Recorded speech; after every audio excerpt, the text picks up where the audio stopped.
Okay, السلام علیکم ورحمۃ اللہ وبرکاتہ۔ یہ نام تو بہت زیادہ پوچھا گیا، زمل۔ زمل کا کیا معنی ہے؟ لیکن زا کے زیر کے ساتھ زمل، اس کا تو کوئی معنی موجود نہیں ہے۔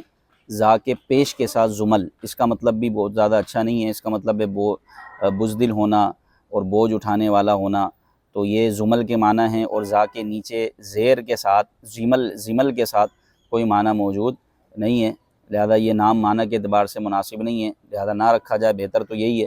اور ازواج مطہرات، تابعین اور نیک خواتین کے ناموں پر نام رکھا جائے۔ السلام علیکم ورحمۃ اللہ وبرکاتہ۔ میں نے عرض کیا کہ ہمارا یوٹیوب چینل لانچ ہو چکا ہے، اس چینل پر جا کر آپ کومنٹس کریں، انشاءاللہ وہ نام آپ کو اس کے معنی بتائے جائیں گے، اور جناب اس پر ویڈیو بھی انشاءاللہ بنائی جائے گی۔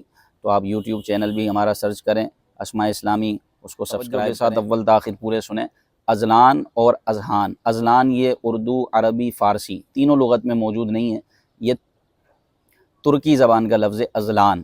ازلان یہ ترکی زبان کا لفظ ہے، اس کا مطلب ہوتا ہے شیر دل، بہادر، نڈر۔ ازلان کے یہ معنی ہے۔ جبکہ اذہان، اذہان یہ ذہنون کی جمع ہے، یہ عربی زبان کا لفظ ہے، عربی لغت میں موجود ہے۔ اذہان، اذہان ذہن کی جمع ہے۔